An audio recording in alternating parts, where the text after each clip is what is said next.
大家好，我是爸爸。今天外面好冷啊，所以做了个牛肉炖萝卜。准备1盒牛肩肉，买的时候超市已经给切好了，这样我也省事儿。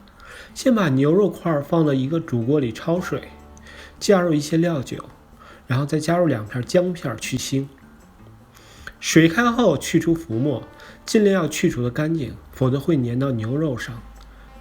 焯水要大概4到5分钟才能把全部的血水焯出来。焯好的牛肉放到一个盘子内，盘子上可以铺上厨房纸，这样可以将多余的水分吸干。拿一个煮锅，锅中放点食用油，等油热后，加入刚刚焯水好的牛肉块，炒大概2到3分钟，煸炒过的牛肉会更香。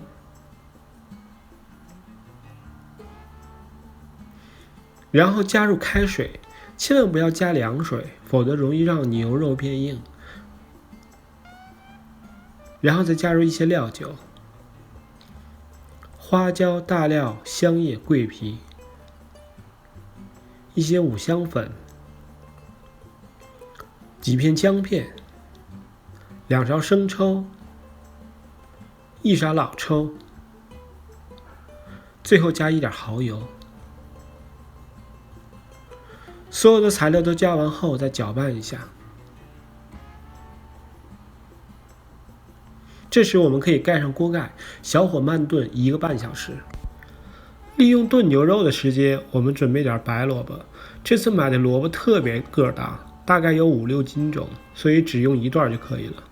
先把萝卜去皮，清洗干净后，再将萝卜切成小块，大小和牛肉块差不多就行了。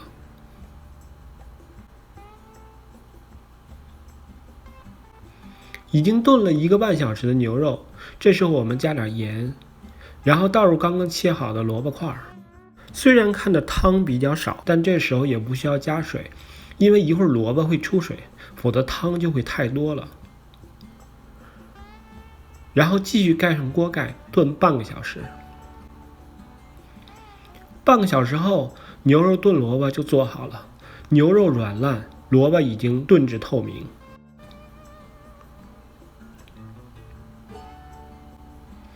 这样就可以上桌了，热气腾腾。喜欢吃香菜的，可以再撒上一些香菜增香。吃着牛肉炖萝卜，看着外面的雪景，真是一种享受。好了，今天就到这里了，感谢您的收看，欢迎您留言、订阅和点赞，我们下期再见。